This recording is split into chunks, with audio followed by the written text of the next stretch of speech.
Jangan ada yang putus asa. Haji ini bukan perkara kaya miskin. Banyak orang kaya sampai hari ini belum berangkat. Banyak orang secara ekonomi nggak mungkin, tapi Allah takdirkan sampai. Karena haji ini memang yang mengundang langsung Allah, jadi nggak ada yang nggak mungkin.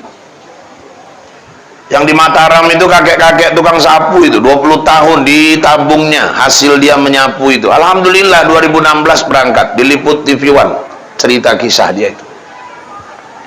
Di Berandan nenek-nenek tukang kusuk, yang dikusuknya istri mantan manajer Caltex, stroke setahun nggak bisa jalan. Ke Singapura berobat nggak baik, ke Penang nggak baik, Jakarta nggak baik, dikusuk nenek itu 3 kali jalan nih bu. Dokter heran, suaminya heran, anak-anak, tetangga, jiran semua heran. Nenek tukang kusuk itu pun heran. Dalam hati nenek itu kok baik lah ibu di dalam hatinya juga. 3 hari datang ibu tuh sama suaminya, nek tengok nek aku udah bisa jalan, aku sepakat sama bapak, kami berangkatkan nenek berhaji. Kalau Allah berkehendak, tukang kusuk berangkat. Tukang bubur Ustaz, sinetronnya pun ada bu. Malah di Batang Serangan Langkat kejadian pak, ada bapak-bapak nanam kacang tanah 3 rantai, panen, berangkat haji dia pak, pas bagus harga Ustaz, bukan, dijualnya kacang sama tanah-tanahnya sekalian. Ya kalau kacangnya aja nggak cukup lah.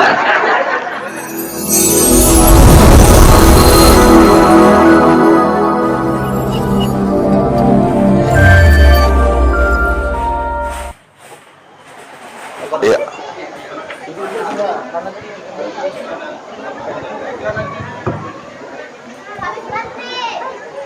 Bismillahirrahmanirrahim.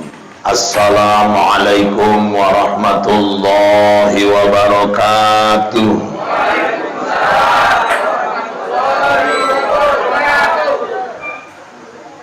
Bukan tongkol sembarang tongkol. Tongkol lepas masuk ke kali. Bukan protokol sembarang protokol. Protokol pantunnya main sekali. Tongkol lepas masuk ke kali. Tongkol lepas masuk ke kali dibawa oleh orang gaharu. Protokol pantunnya main sekali. Rupanya beliau pengantin baru.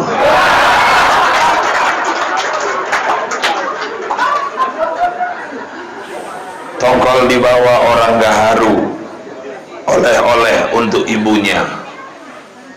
Protokol nampak memang pengantin baru. Nampak dari gaya sarungnya.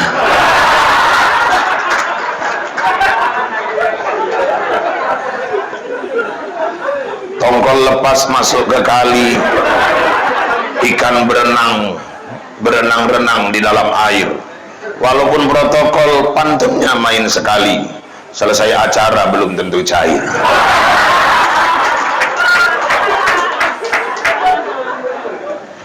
Ikan berenang di dalam air, tangkap terus, masukkan dalam peti. Kalau protokol pingin cair, nunggu Pak Yusuf jadi bupati. Udahlah, terakhir jadi balas pantun, bukan ceramah. Yang kami hormati Wakil Bupati Deli Serdang, Bapak Haji Ali Yusuf Siregar. Yang kami hormati Pak Zaki, Ketua DPRD Deli Serdang. Yang kami hormati Bapak Camat, Bapak Kepala Desa. Kemudian yang kami hormati para asatidz, tuan-tuan guru kami. Hari ini banyak ustadz-ustadz kita hadir. Maaf tidak dapat kami sebutkan satu persatu. Tapi yang satu ini kalau nggak saya sebutkan saya kualat, Dr. Haji Muhammad Jamil MA. Beliau ketua BKM dan beliau ini dosen saya, Pak Wagub, dan beliau juga termasuk dulu yang mau wisuda saya.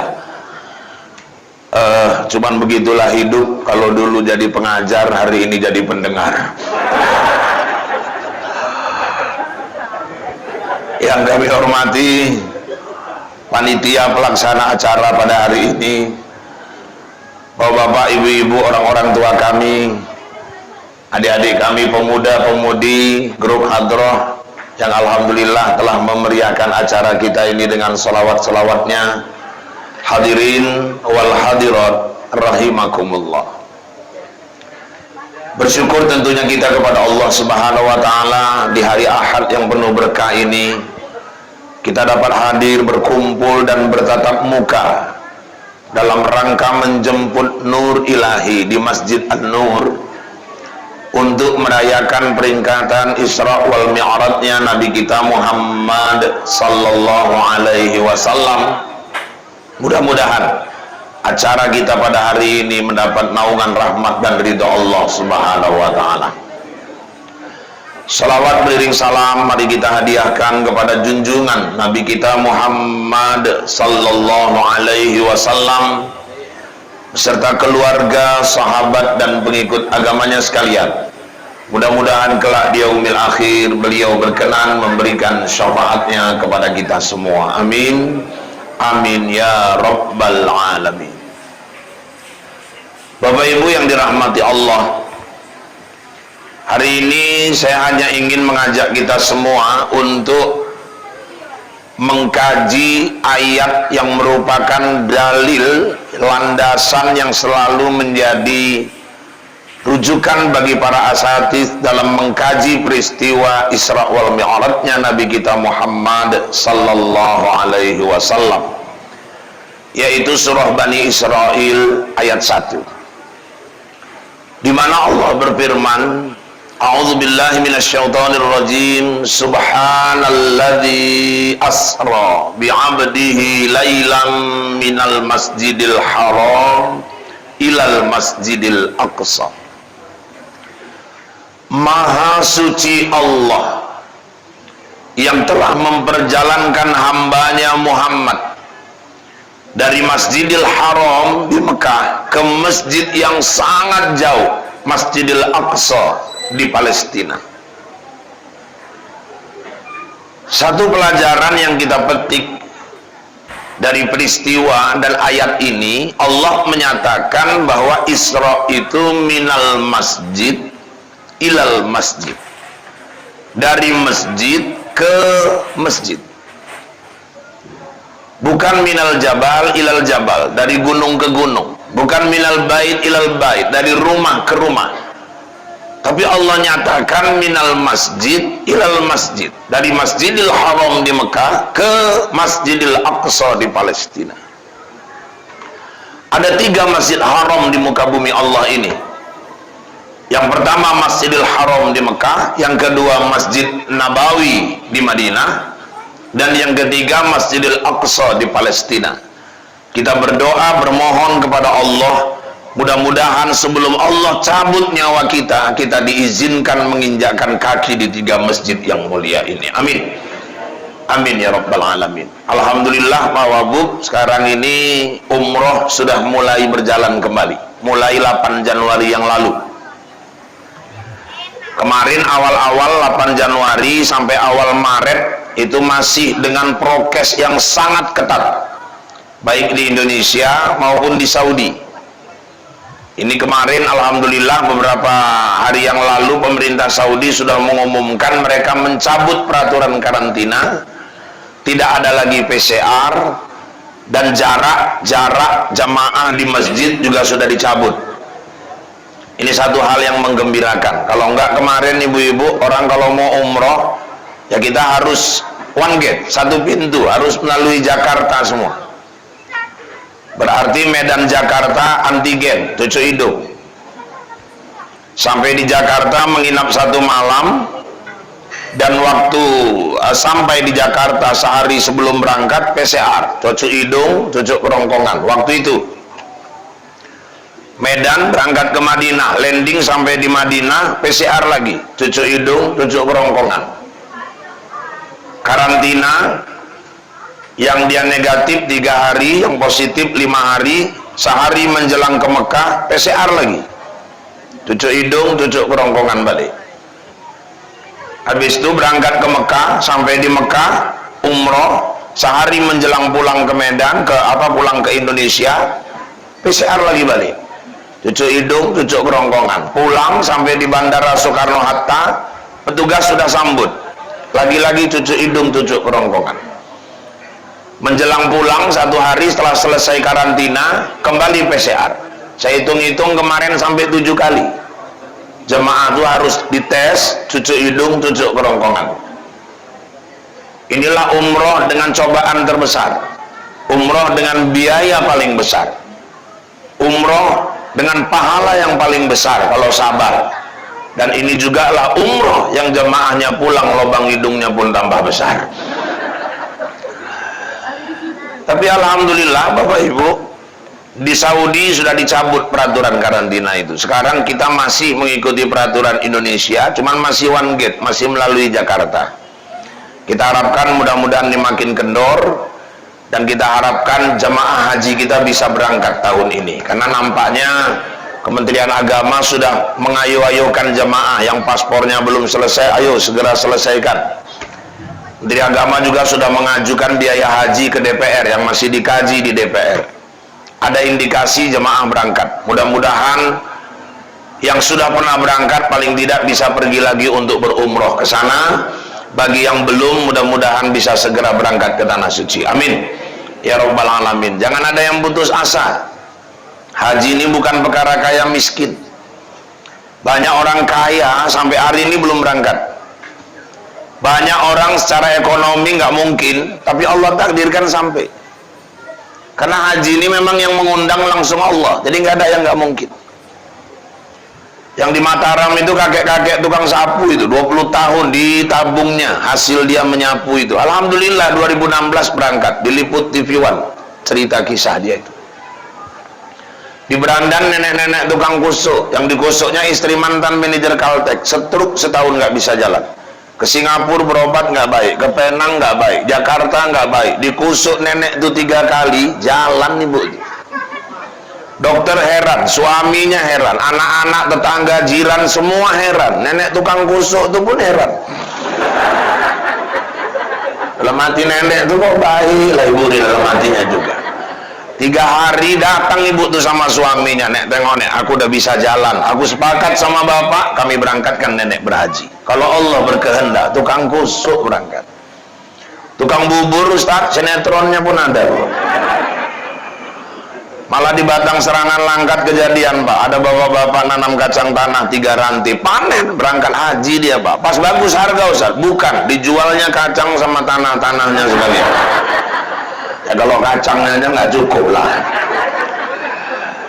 Jadi bapak-bapak, ibu-ibu, nggak ada yang nggak mungkin. Mudah-mudahan Allah izinkan kita sampai menginjakkan kaki ketiga masjid yang mulia ini. Amin. Amin ya rabbal alamin. Jadi isyarat dari Isra wal Mi'raj, sebelum kau berhadapan langsung dengan Allah, Nabi Muhammad puncak ending Isra Mi'raj itu bertemu Allah, dan itu kenikmatan yang luar biasa. Nabi Muhammad diizinkan Allah mengunjungi surga, dan itulah cita-cita kita semua. Tapi ada peringatan dari peristiwa Isra sebelum Mi'raj. Sebelum Nabi Muhammad berhadapan bertemu langsung dengan Allah, melihat surga, jangan lupa kalian harus dari masjid ke masjid dulu. Makmurkan dulu rumahku di bumi, kalau kalian ingin masuk ke dalam surgaku. Ini makna filosofis dari Isra wal Mi'raj. Maka bapak-bapak, ibu-ibu, ayo kita makmurkan masjid. Dan warga di komplek ini sedang berjuang untuk memakmurkan masjid dari langkah yang paling awal. Apa itu? Membangun fisiknya terlebih dahulu. Dan ini saya kira udah bisa kita bilang 75%. Alhamdulillah. Tadi sudah dinyatakan Ketua DPR akan diperjuangkan nanti dari dana Pemkab bantuan. Alhamdulillah, Pak Wabub juga hadir di sini. Kalau udah ada petinggi-petinggi ini kan insya Allah mudah-mudahan selesai seperti kata protokol. Jadi tugas ustadz-ustadz tinggal mendoakannya saja. Ya, tapi kalau mendoakan aja pun nggak nyumbang, berat juga masuk ke surga. Kadang-kadang ustadz ini cuma menang doa aja kan. Tapi bapak-bapak, ibu-ibu, kalau nggak ada doa pun berat juga ini. Jadi doa ustadz-ustadz ini luar biasa. Kita harapkanlah mudah-mudahan sekali lagi kita kemarin masjid ini sudah paripurna. Amin. Amin ya rabbal alamin. Jadi siapapun yang sudah menyumbangkan hartanya untuk membangun masjid ini sesuai janji Allah dalam hadis kursi, dia sudah membangun istananya di surga nanti. Bapak-bapak, ibu-ibu yang dirahmati Allah, cuman saya pernah ditanya orang, Ustaz, ada juga model orang suka nyumbang ke masjid, tapi dia nggak mau ke masjid, Ustaz. Itu macam mana orang-orang yang mau nyumbang masjid tapi nggak mau ke masjid? Nah, itu ibarat orang beli tiket pesawat tapi nggak terbang. Hobinya beli tiket aja nggak terbang-terbang, untuk apalah sama waktu itu, Pak? Tapi nggak juga sia-sia, artinya paling nggak punya koleksi tiket terbang lah, tiket pesawat terbang. Tapi yang paling sempurna, beli tiketnya, ikut juga terbang, masuklah ke dalam. Orang Islam ini pun model macam-macam ini Pak Wagub. Ada yang modelnya hidup nggak mau masuk ke masjid, tapi meninggal sibuk minta sholatkan di masjid. Aku jijik kali nengokannya. Nggak pernah mau masuk ke masjid, ninggal sibuk istrinya jumpai Wak Najir, lakiku nyolatkannya di masjid ya Wak. Terakhirnya ini Wak, katanya Wak Najir dalam hatinya pertama dan terakhir lah Wak Najir juga. Najir mau bilang iya, laki kau nggak pernah ke masjid, mau dibilang enggak, bukan masjidku. Terakhir Najirnya pun berat kali, ya udah Kak, boleh. Ya udah Kak, boleh nggak Pak Najir? Ya udah, nggak ada masalah. Terakhir masukkan dalam kerenda, bawa ke masjid. Sampai masjid malaikat terkejut, ya tumben Wak, orang hidup nggak pernah. Dan saya perlu tegaskan, nyolatkan jenazah itu di rumah sama di masjid sama saja Pak. Lebih nggak ada istilah lebih afdol salat jenazah di masjid kecuali lebih lapang. Beda sama salat fardu, emang lebih utama di masjid. Kadang-kadang kuburan ujung sana, rumah tengah, sini masjid. Kalau di rumah lapang, udah di rumah aja lah, selesai langsung ke kuburan. Kecuali mau ke kuburan melewati masjid, belokkan dulu ke masjid, sholatkan, lanjut. Kecuali sempit kali rumahnya. Ini rumahnya pun lapang, yang sholat pun kadang cuma 2 saf. Kuburan ujung, rumah tengah. Kadang-kadang ngibuin orang kali, Pak masjid, bawa ke masjid, gotong, udah siap sholat, balik lagi ngelewati rumah, udah ninggal raon-raon lagi mayat. Belum lagi nanti udah sampai masjid lupa mana kepala, seringkali gaduh.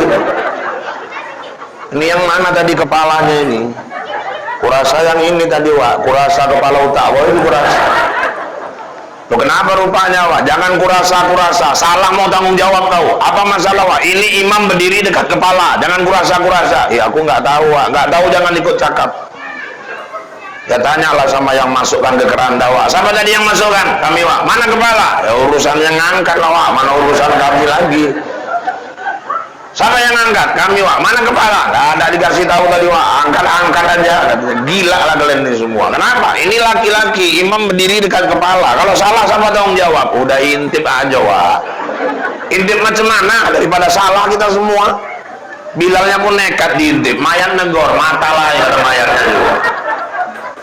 Jadi nyolatkan jenazah di rumah sama di masjid sama saja. Ini kadang-kadang suka kali ngerepotin orang. Ada lagi model orang hidup nggak pernah ke masjid, sekali pergi ke Pakam singgah ke masjid numpang kencing. Jijik kalian udah makan mukanya itu. Ya kalau mau kencing cuman ke SPBU. Hidup nggak pernah ke masjid, sekali singgah ninggalkan najis. Kan kurang ajar itu. Selentik jin mampus Wak. Jadi bapak-bapak, ibu-ibu sekalian yang dirahmati Allah, masuklah ke dalam. Kenapa? Karena satu daerah, satu wilayah Allah jauhkan wabah, Allah jauhkan bala, bencana, salah satunya karena masjidnya makmur. Innala ahammu bi ahlil ardi azab. Allah tuh ingin menurunkan azab pada suatu kaum. Falamma nazartu illa umri buyuti. Tapi gara-gara dilihatnya masih banyak orang yang masuk ke dalam masjid, rumahku di bumi. Wal mutahabbina fi, masyarakatnya kompak, berkasih sayang karena Allah. Wal mustaghfirina fil ashar, banyak orang istighfar pagi maupun petang. Sarabtu azabi anhum, kami angkat azab dari kampung itu. Jadi kalau hari ini komplek Grand Lalang ini masih jauh dari bala, jangan-jangan kita harus berterima kasih sama yang tiap hari masuk ke dalam masjid ini. Mungkin asbab mereka lah Allah melihat akhirnya penuh dengan kasih sayang dan azab dia tidak turunkan di komplek kita ini. Maka bersyukurlah ibu-ibu punya suami yang tiap hari sholat ke masjid. Suami ibu itu penangkal bala di kampung.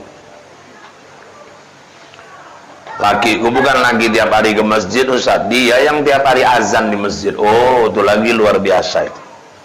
Jangan sepelekan tukang azan, dan jangan ibu marahi laki ibu kalau tiap hari azan. Kalau besok azan lagi kuletupkan muncung kau. Apa salahku deh? Kau azan nggak salah, suara kau kayak comberan, malu aku.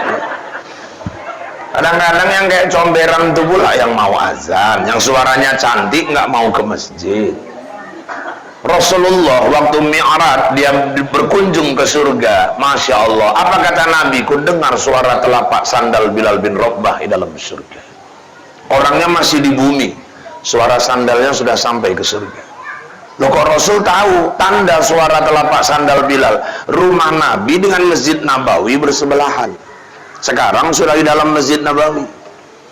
Hening setiap subuh, tidak ada suara apa-apa. Menjelang masuk waktu sholat, setiap hari Nabi mendengar ada suara telapak sandal kletek, kletek, kletek, kletek, kletek, sandal Bilal yang mau mengumandangkan azan subuh setiap hari. Kata Nabi, ku dengar suara telapak sandal itu di dalam surga. Maka jangan sepelekan tukang-tukang azan itu. Dan bapak-bapak, ibu-ibu, tukang-tukang azan itu pejuang itu. Maka di kitab Durra itu kan 3 macam manusia. Sampai ke dalam kubur pun ulat cacing nggak berani memakan tubuhnya, nggak rusak mayatnya itu. 1 penghafal Quran. Itulah yang di Bandung ada masjid mau dilebarkan, dalam master planning kena kuburan kiai, sudah meninggal 26 tahun. Minta izin sama anak-anak cucunya, ahli warisnya untuk dipindah, bongkar, pindah, terkejut orang semua. Papan lahatnya utuh, kain kapannya utuh. Masuk TV One waktu itu, bukan TV One, Antv. Kemudian bapak ibu, kain kapannya masih utuh, wangi kapur barusnya jelas, jenazahnya masih segar, macam baru meninggal, udah 26 tahun. Kok bisa Ustaz? Hafal Quran 30 juz, ulat cacing pun nggak berani mengganggu itu. Makanya ibu-ibu kalau punya anak-anak sedang menghafal Al-Quran, bersyukurlah, sujud syukur. Nggak cukup hanya itu. Anak saya juga di Tangerang masuk pondok lagi ngapal Quran. Saya ajak orang-orang tua yang anaknya lagi ngapal Quran, selesai sholat, tolong jangan bangkit dulu dari tempat sholat, jangan buru-buru lipat sajadah. Sebelum bapak ibu hadiahkan Fatihah buat anak kita itu, supaya mudah dia menghafal Al-Quran. Anak yang hafal Al-Quran berhak menolong orang tuanya nanti yang masuk ke dalam neraka. Nanti ada orang tua masuk neraka, ya Allah, itu abahku, ya Allah, abahku, ya Allah, abahku. Malaikat angkat abahnya. Apa pula hebat anak ini, ya Allah, bisa ngangkat abahnya masuk neraka, masuk ke dalam surga. Anak ini hafal Quran 30 juz. Angkat abahnya, ayo wak, naik wak, naik. Wak pun masih gangguin janda dulu masih hidup. Anaknya yang menyelamatkan. Yang kedua siapa lagi Ustaz? Orang yang rajin bangun tengah malam, Allah akan jaga dia sampai ke kubur. Saya rajin Ustaz, ngapain Bu? Kencing. Kalau kencing baru saya ibu anggarkan. Kalau bangun kencing, tidur lagi, kencing, tidur lagi. Dan besok ibu ke puskesmas saja lah, gejala gula. Maksudnya Ustaz, wa minal laili fatahajjad bihi nafilatan lak. Bangun dia untuk bertahajud. Sekarang ini kelas-kelas kita Bu, usia-usia kayak kita, bapak-bapak, ibu-ibu sekalian, apalagi lah kalau nggak ngumpul-ngumpulkan bekal, bakal pulangnya kita semua. Rasa-rasanya kalau mau masuk ke surga cuma ngandalkan sholat 5 waktu sama puasa Ramadan, kayaknya nggak, belum cukup Bu. Persaingan ketat ini sekarang. Kalau nggak ada nyantuni anak yatim, bantu pembangunan masjid, kalau nggak ada nilai-nilai tambah tahajud malam, rasa-rasanya tersisih kita.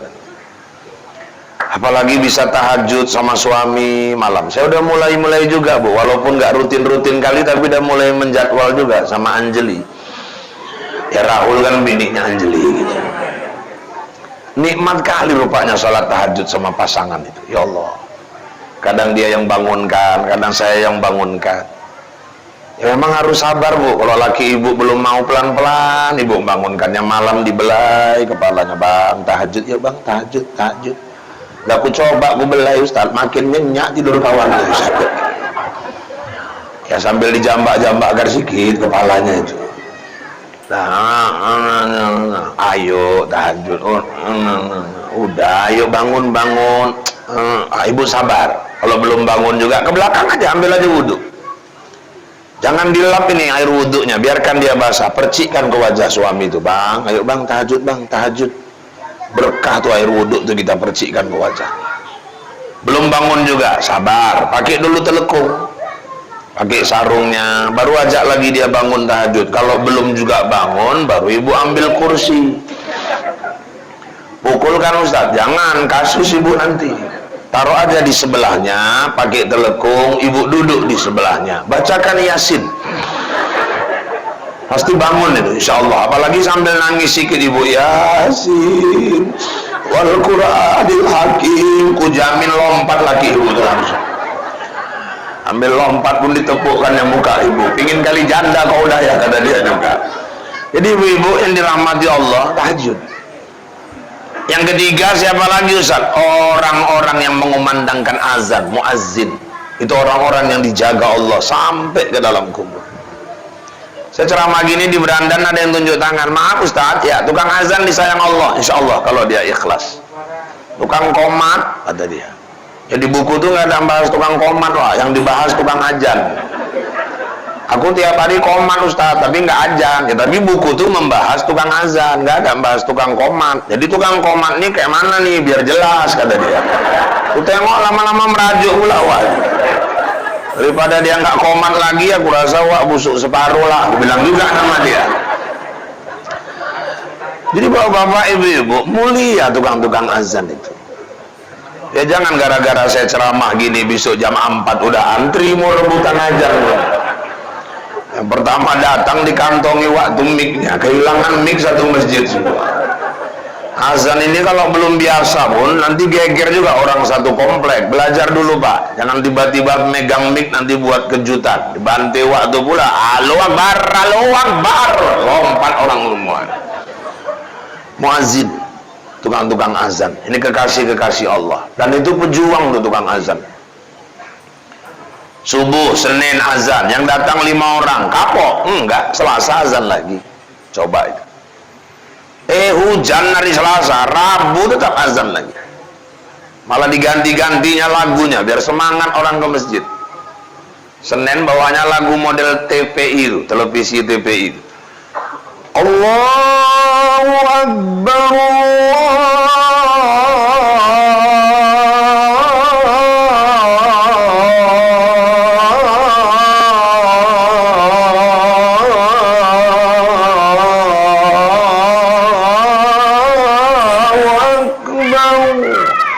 bukan bangun orang, tambahnya tidurnya semua di rumah.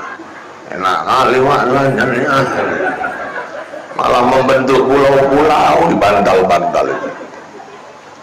Selasa ganti lagu Masjidil Haram, lagu Mekah. Pulang balik umroh hafal ya lagunya. Allahu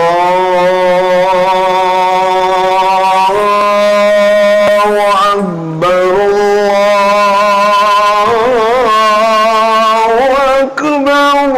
bukan bangun orang, perasaan umroh orang semua mimpi.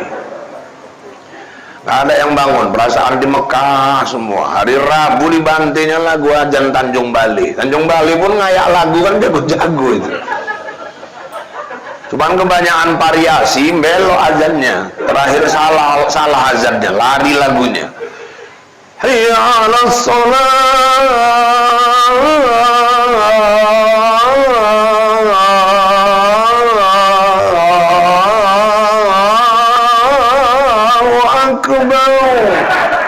Hayya 'alas shalah wa akbar ulah. Di rumah pun terbangun bodoh kali waktu azan. Apa pula hayya 'alas shalah ujungnya wa akbar. Habis ngomong bodoh tidur lagi wan.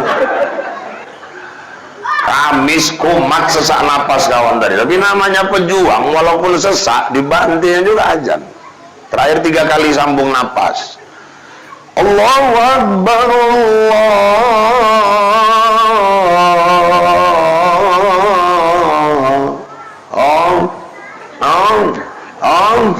Allahu Akbar. Yang tetangga masjid ngintip, ninggal lawak juga orang. Ke masjid pun enggak, cuma ngintip aja, enggak sholat juga ke masjid. Jengkel tukang azan, dibantingnya azan subuh hari Minggu jam 9, Pak. Terkejut orang sekampung, loh, azan apa ini, Pak? Enggak tahu, ada azan jam 9. Hujan enggak, angin enggak, gempa enggak. Ada yang bilang, ada orang gila masuk masjid, orang gila masuk masjid. Terakhir rame orang ke masjid. Ayo bang, orang gila masuk masjid. Yang di warung-warung, rame teras masjid. Buka pintu, ngapain kau? Azan, azan apa? Subuh. Lah gila kau, gila kenapa? Jam berapa ini? Jam 9. Lah pesong kau, pesong apa? Mana ada jam subuh jam 9? Yang pesong ini aku apa kalian? Aku azan jam 5, kalian nggak datang. Aku azan jam 9, kalian datang semua. Sebenarnya yang gila ini siapa? Kata waktu juga. Makanya tukang azan itu memang perlu juga ada gila-gilanya sekali-sekali. Jadi bapak-bapak, ibu-ibu yang dirahmati Allah, satu daerah, satu kampung, Allah jauhkan azab kalau masjidnya itu makmur. Ayo.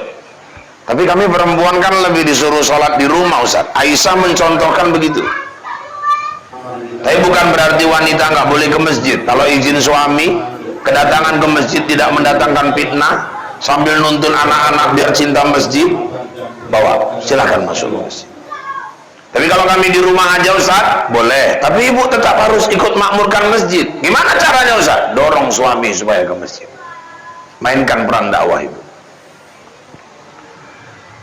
Cuma nyampaikan sama suami ini pun bahasa dipilih, Bu. Kadang-kadang ibu-ibu ini maksud betul, cuman cara ngomongnya itu nyucuk. Kadang-kadang lancip kali bibir. Masjid bang, masjid, dah tua, dah bawa tanah.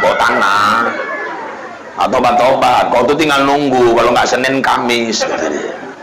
Lakinya pun nangis, maksud kau apa? Bawa tanah.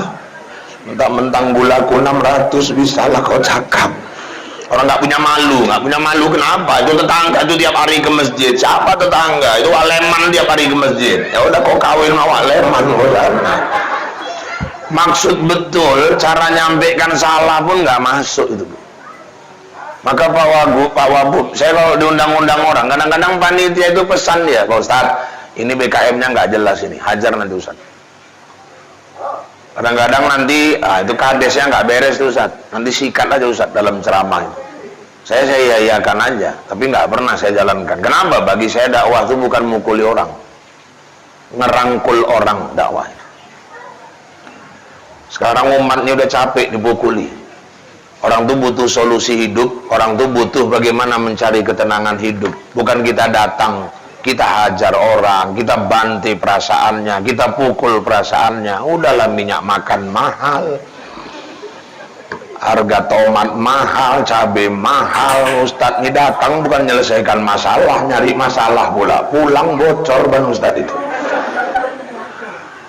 Jadi kalau misalnya ada panitia ngundang pesan-pesan saya untuk ngajar ngantami orang, nggak akan pernah saya jalankan. Bagi saya dakwah itu menangkul, bukan untuk memukul.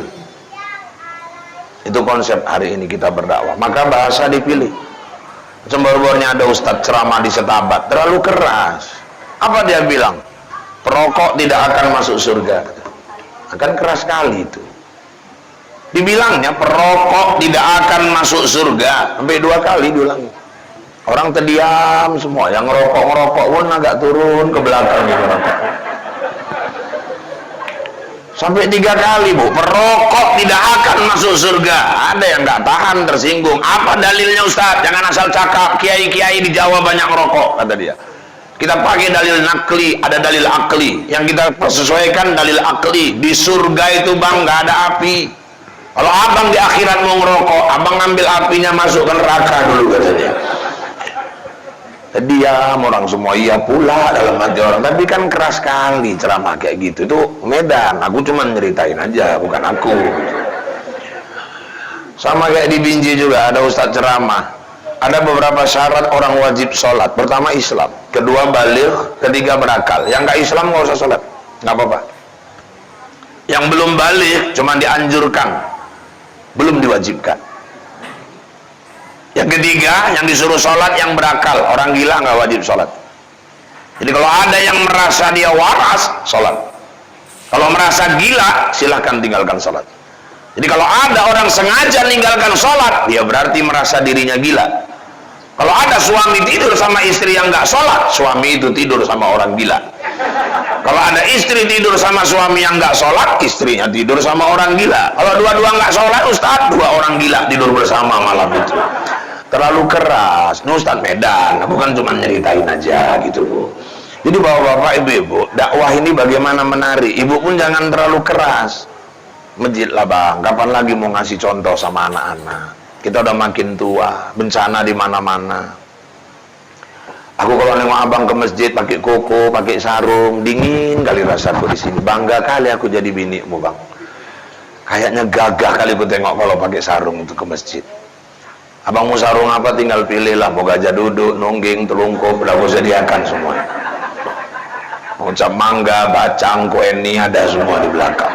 Nanti pulang dari masjid, aku gorengkan pisang kepok. Dia pun semangat pergi ke masjid. Ini enggak, bawa tanah, bawa tanah. Laki itu emosi, ibu pun ditunjangkannya sekalian. Mainkan peran dakwah itu.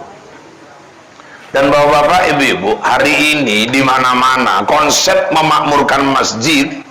Yang pertama, fisiknya kita bangun. Yang kedua, jamaahnya masuk ke dalam masjid, dirikan sholat berjamaah. Yang ketiga, masjid itu harus hidup majelis taklimnya. Nggak bisa dikatakan satu masjid makmur kalau tidak ada program taklim di masjid itu. Karena masjid adalah pusat mencerdaskan umat. Maka mohon maaf, nanti setelah masjid ini selesai, fokuslah ke pembinaan jemaahnya. Jangan terlalu bangga kita memampangkan uang di papan, kas masjid ini 40 juta, kas masjid ini 60 juta. Malah justru BKM itu harus khawatir, BKM itu harus galau. Kenapa? Karena 60 juta amanah jemaah yang berinfak itu belum disalurkannya. Makanya hari ini di mana-mana konsep masjid-masjid percontohan 0 rupiah setiap Jumat. Artinya apa? Berarti infak-infak jamaah itu sudah kita salurkan. Karena orang berinfak itu harapan dia, uang dia itu bisa dimanfaatkan, kemanfaatannya untuk jamaah itu sendiri. Maka bapak-bapak, ibu-ibu yang dirahmati Allah, saya tanggal 2 sampai tanggal 5 Februari yang lalu, ini mic kita kok udah mulai hilang-hilang suaranya. Dek, ada lagi yang lain mic-nya? Coba.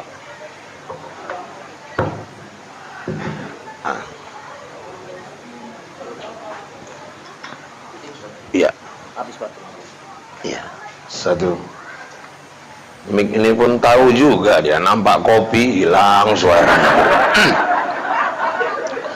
Jadi Bapak Ibu sekalian, saya tanggal 2 sampai tanggal 5 yang lalu diutus perusahaan tempat saya bekerja ke Jogja, Masjid Jogokarian, yang katanya masjid percontohan nasional.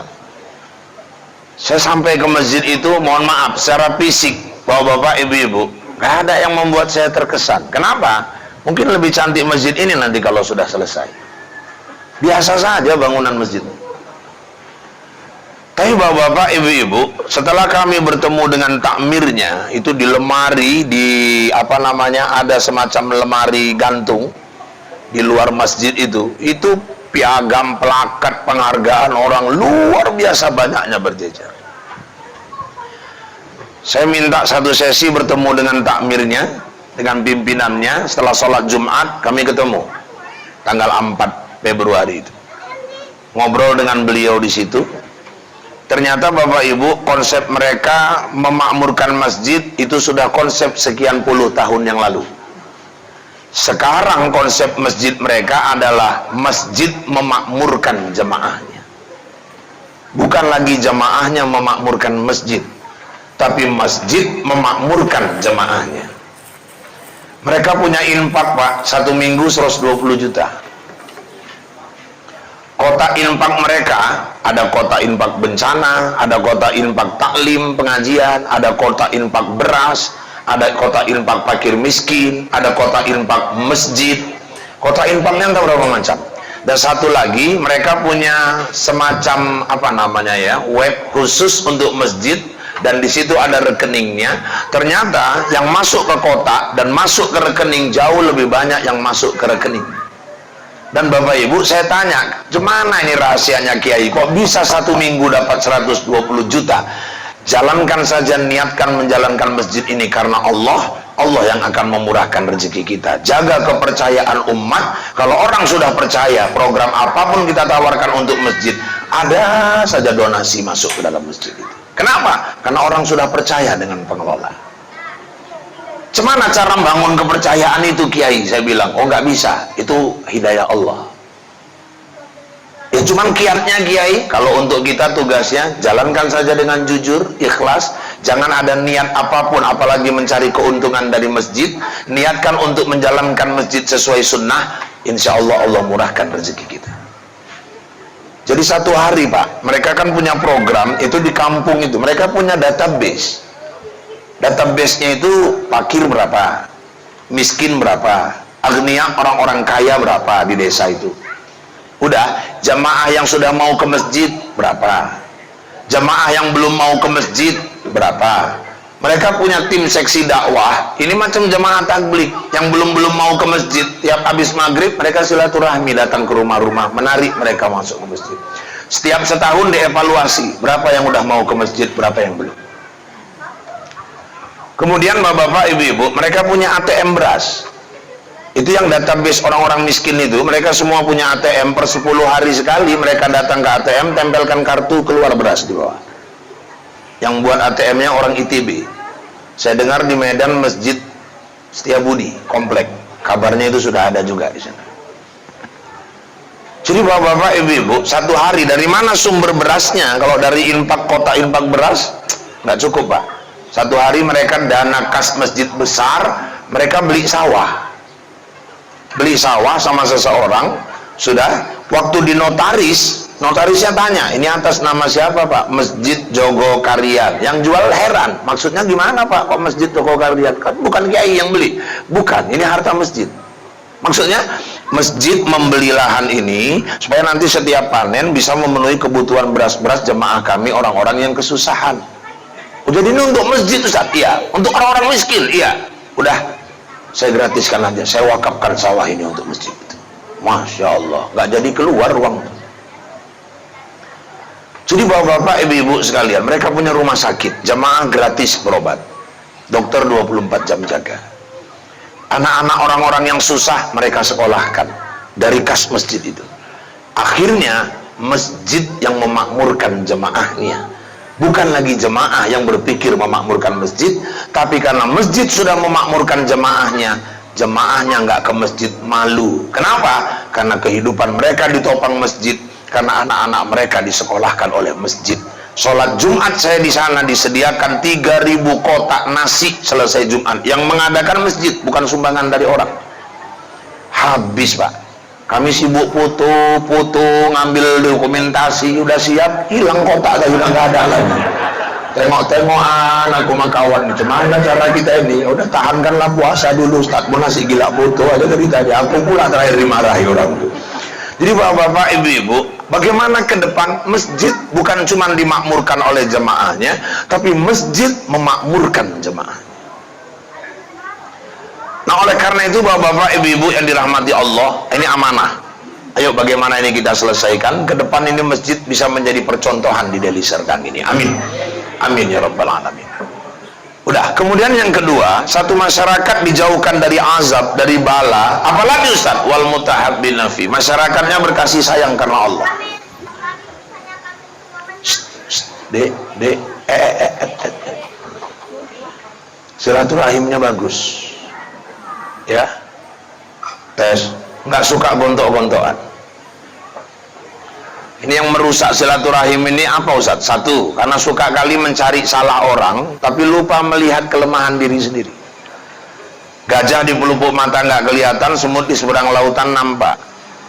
Kita ini kan yang selalu merusak silaturahim, kita selalu menuding orang. Alah Pak Wabub itu, alah Ketua DPR itu, alah Ustaz Rahul itu.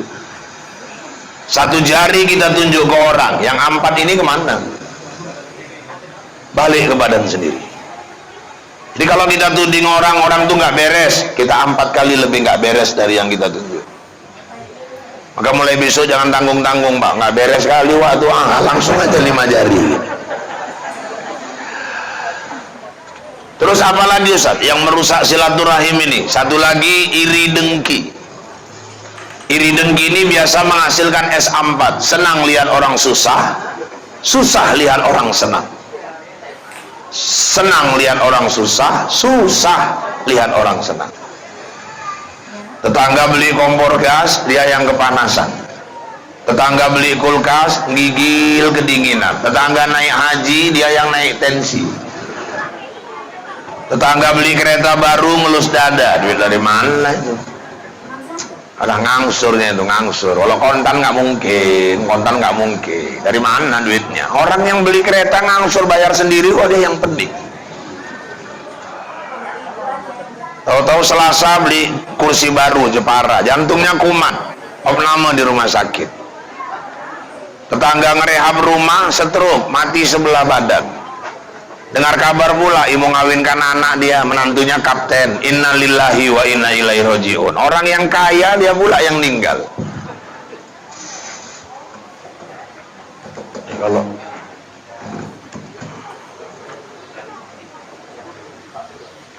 tes 1, kalau sampai 4 kali ganti mic udah selesai aja lah kita. Wabillahi taufiq wal hidayah. Jadi bapak-bapak, ibu-ibu yang dirahmati Allah, ini satu. Wal mutahabbina fi, masyarakatnya saling berkasih sayang karena Allah. Dan yang terakhir, wal mustaghfirina fil ashar, banyak orang istighfar pagi maupun petang. Sepanjang di satu lingkungan banyak orang yang selalu minta ampun kepada Allah, Allah rahmati masyarakat di kampung itu dan dijauhkan dia dari bala, azab dan wabah itu sendiri. Satu lagi konsep yang selalu diajarkan guru-guru kita dulu, menghindari wabah, bala, sedekah. Makanya orang-orang tua kita dulu, bapak ibu, kalau ada mimpi nggak enak, perasaan nggak enak, apa yang dibikinnya? Nasi urap, ada telur rebusnya. Kalau orang Jawa itu ikan asinnya pakai jaket, maksudnya goreng tepung, kan macam pakai jaket ikannya. Antarkan 40 rumah bubur merah putih, alhamdulillah nggak ada kejadian apa-apa. Yang menyelamatkan dia itu bukan bubur merah putih, bukan nasi urapnya, tapi sedekahnya. Kalau mau diganti ayam pecah, Ustaz, nggak ada masalah, yang penting sedekahnya. Sayyidu arzaqona bis sedekah, pancinglah rezekimu itu dengan sedekah. Dulu yang kejadian di Sergei itu, ada angin puting beliung itu, masya Allah, berapa rumah hancur. Termasuk yang selamat 3 bangunan, masjid, madrasah, sama rumah nenek-nenek satu. Didatangi pegawai camat, nek luar biasa nek, banyak bangunan kokoh itu habis semua kap-kapnya naik ke atas. Rumah nenek selamat, kira-kira apa rahasianya nek? Nggak ada. Dari dulu kami cuma ngamalkan yang diajarkan ustadz-ustadz, sedekah. Dulu kakekmu masih hidup, kalau pergi sholat Jumat 2 lembar pasti dibawanya itu. 1 lembar masuk ke kotak, 1 lembar taruhnya di bawah sejadahnya. Kok gitu nih? Dia nggak mau tahu siapa yang dapat uang itu, dan dia nggak mau yang dapat uang itu tahu itu uang siapa. Maka diletakkannya di bawah sejadahnya. Sekarang kakekmu udah meninggal, akulah yang meneruskan, kata nenek itu. Walaupun hidupku pas-pasan, alhamdulillah datang angin puting beliung, selamat rumahku, katanya. Bukti bahwa sedekah itu menolak bala. Kira-kira nek selain sedekah ada lagi nek amalan lain? Ada. Apa itu? Ya rajinlah minum jamu tolak angin, kata nenek itu. Rupanya minum jamu tolak angin menyelamatkan juga dari angin puting beliung itu, kata nenek itu. Jadi bapak-bapak, ibu-ibu yang dirahmati Allah, sedekah. Maka jangan pelit-pelit. Kita ini kadang-kadang banyak yang sedekah mau, tapi pelit gitu. Kok nanti beredar kota infak, masih masukkan 5.000 juga. Sayangnya udah jalan pula kotaknya, kan ini masalahnya. Nyumbang Isra Mi'raj 5.000, bawa anak 6. Ya sama laki aja udah 2, panitia bikin kue sekotak 5.000, 5 kali 8 40.000, tumpur 35.000 panitia. Saya kemarin sama keluarga ke Bukit Lawang, nginap kami di sana, Pak. Parkiran aja ada 25.000. parkiran di Bukit Lawang. Jadi kalau orang masukkan ke kotak infak 5.000 di surga itu, parkirannya pun nggak dapat dia. Kadang beredar kotak itu, kasihan kotak itu, zong dia selalu. Dia kepingin yang masuk itu yang merah, minimal biru. Ini asal masuk, kalau nggak Imam Bonjol, Patipura. Kalau nggak Imam Bonjol, Patipura. Takut aja kotak itu. Patipura tuh nasi bawa pedang, ada gambarnya di situ. Sementara nanti kalau pergi ke kafe kopi, minum kopi, uangnya merah-merah. Kalau pergi makan mie Aceh, merah-merah uangnya yang dibawa. Masuk kotak infak, Imam Bonjol sama Patipura. Bapak-bapak, ibu-ibu yang dirahmati Allah, pernah di Binjai kejadian, ada satu orang jemaah sholat Jumat, dia pakai baju koko sama pakai celana jeans. Masuk ke masjid, rupanya dengarkan khutbah, dia ketiduran. Kadang-kadang kan ada model orang kayak gitu, Pak. Di rumah nggak bisa tidur, kalau di masjid dengarkan ceramah, mau tidur aja bawaannya. Makanya kalau laki ibu payah tidur, bawa ke masjid lah, suruh dengar ceramah, tidur itu pasti. Rupanya diedarkan kotak infak, khatib khutbah, dia ketiduran. Karena ketiduran, berhentilah kotak itu di depan dia. Kawan di sebelahnya udah pada megang uang mau masukkan, nggak jalan, senggol kawan. Wah, bang, oh bang, oh, tariknya dompetnya, cuman celana jeans kan ketat, Pak. Nariknya pun payah, rap terangkat, lupa nggak ada uang kecil. Tengok-tengoknya gini, mak, limpul, cepet lah, masa infak aja limpul. Tak apapun ketiduran tadi, bodoh kali. Kanan kiri orang ngelirik dia semua, nggak jadi masukkan pun nggak mungkin. Orang ada udah duitnya di situ. Tengoknya, ya bang, 220 aja nggak ada. Ya Allah, mampus. Kalah menang lah, limpul tadi. Masukkan balik, ngelipatnya pun lama kali, nggak ikhlas kali dia ngelepaskan limpul. Masuk, geser kotak tadi, ditengokinya aja kotak itu jalan gitu. Lewat limpulnya hari akhir, putar lagi sebelah gitu. Hah? Oh ya, apa putar sebelah kiri, tengokinya lagi gini kotak tadi. Rupanya sampai sebelah kanan belakang, Pak. Sampai di sebelah kanan belakang, tetangganya kerja mocok-mocok, yang dimasukkannya 100 cepet. Kalau kita kan macam ditampar tuh rasanya. Nampak tetangga tadi mocok-mocok, masukkan 100, dia bukan malu apa dalam hatinya, kok paten kali kawan, cok mocok cepet, gaya kali lah. Selesai sholat di teras, dipukulnya bahu kawan tadi, sok paten kau. Kok paten kenapa rupanya? Kau kerja mocok, kadang kerja kadang enggak. Orang kerjaanmu aja nggak jelas, anak-anakmu sekolah, hidupmu pas-pasan, ngapailah infak sampai 100.000? Kita boleh sedekah, tapi sesuaikan. Kalau aku yang infak, kok kau yang merepet, kata dia. Orang kau gaya kali, mocok aja 100.000, macam hebat kali kau. Kalau nggak tahu kau cerita, nggak usah ngomong kau, kata dia. Apa rupanya ceritanya? Itu tadi waktu kau narik-narik dompet kau, uangmu jatuh cepet, aku lah bantu masukkan ke kotak. Jadi tadi uangmu itu, iya, mampus cepet limpul, ya, lewat, kata dia. Dia nyesal 150.000 itu lewat. Kenapa? Dia lupa bahwa yang 150 itulah yang pasti jumpa di kubur dia nanti. Yang 150.000 itulah yang pasti menyambut dia nanti di padang mahsyar. Yang 150.000 itulah yang bertemu dia nanti ketika masuk ke surganya Allah. Hai bapak-bapak, kenapa dia menyesal? Dia nggak paham makna hakikat sedekah itu. Dia nggak paham mana harta kita yang sebenarnya. Harta kita yang sebenarnya, wa mimma razaqnahum yunfikun, yang sudah kita jalankan di jalan Allah. Makanya ibu-ibu, saya ajak dulu kita kali-kali ini. Mohon maaf sebentar, ini berhitung-berhitung lah ini, hitung-hitungan. Ada seorang ibu, dia pintar kali ngolah keuangan rumah tangga. Orangnya hemat, pokoknya istri yang sangat-sangat betul pandai mengelola ekonomi. Suaminya pintar cari uang, dia pun pintar mengelola uangnya. Menteri ekonomi yang baik lah. Saking dia pandinya mengelola keuangan, sampai anak-anaknya ngomong, kapan emak kita ninggal nih dalam hatinya. Kenapa? Pelit kalimatnya tadi. Sepatu sekolah kalau nggak mangap, ini nggak diganti. Hematnya luar biasa. Saking pintarnya dia ngelola keuangan, dikumpul-kumpulkannya, ditabung-tabungnya, dapatnya 400 juta. Pas sampai 400 juta, dia pun ninggal.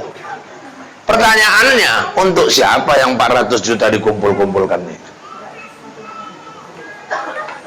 Kalau saya ibu jawab, biar aku aja yang jawab. Kalau ibu nanti yang jawab, masing-masing tuh jawabannya. Mungkin ada yang bilang, ya untuk anak lah Ustadz. Iya, kalau anak ibu pandai baginya. Kalau bertengkar anak tuh gara-gara 400 juta itu, menjerit kita dalam kubur. Ah, anakku baik-baik Ustaz, nggak ada tipe yang tamak harta, sayang semua sama keluarga. Percaya saya, anak ibu sayang sama saudara, anak ibu nggak tamak, agamanya kuat. Menantu ibu, banyak anak pintar bagi harta orang tuanya, kena gosokan menantu, rusak silaturahmi anaknya. Ngeri harta ini Pak. Menantu ini banyak, kompor sumbu 36. Udah bagus orang nimbaginya, pulang kena gosok, rusak lagi pembagian itu. Akhirnya putus silaturahim, bertahun-tahun saudara kandung nggak cakapan gara-gara peninggalan ayah emak. Ibu pun terkejut dikubur. Kenapa? Nggak cakapan lagi anak gara-gara 400 juta itu. Tahu-tahu kuburan kita pun gelap kali. Ya Allah, kok gelap kali lah rumahku ini. Tahu-tahu bunyi kerpek tanah menjepit tulang rusuk, hancur tulang rusuk kita semua di dalam itu. Ya Allah, sempit kali rumahku ya Allah, gelap kali rumahku. Apa nggak gelap sempit? Di dunia ngumpul aja, nggak pernah mau beli lampu untuk kuburan, nggak pernah mau beli lentera untuk kuburannya, nggak pernah mau membangun rumahnya di kubur, memperluas rumahnya di kubur. Punya uang disimpan terus. Masjid membangun nggak peduli. Anak yatim kesusahan pura-pura nggak tahu. Tetangga kesusahan nggak open. Cuman hobi ngumpul aja. Padahal dia pun nggak tahu untuk apa uang itu dikumpulkan. Itu nggak sakit kali itu. Yang lebih menyakitkan lagi, 4 bulan sesudah ibu meninggal, suami ibu pun kawin lagi sama janda Sri Gunting sana. Terakhir janda Sri Gunting itulah yang nikmati 400 juta tadi. Ya Allah, sakitnya itu di sini. Sebulan orang tuh nikah, istri barunya pun minta belikan Nmax baru. Pakai yang 400 juta tadi lah dibeli orang tuh Nmax baru. Sore-sore jalan-jalan, orang tuh dipegang nyala perut laki ibu tadi. Sengaja pula lewat kuburan ibu orang tuh. Pas lewat kuburan ibu tadi, istri barunya nanya, mana kuburan binikmu bang? Itu nunjukkannya pun pakai kaki. Ya Allah, nggak usahlah disimpan-simpan kali yang ratusan juta itu di rumah. Dari sekarang ibu mulai beli lampu untuk kubur ibu. Bangun supaya luas kuburan ibu. Jangan nanti jalan di padang mahsyar duri semua kita terkejut di sana. Karena ada modal membangun jalan di padang mahsyar, ada modal beli lentera di kubur, ada modal membangun istana di kubur di surga, tapi nggak pernah kita manfaatkan. Hanya kita tumpuk.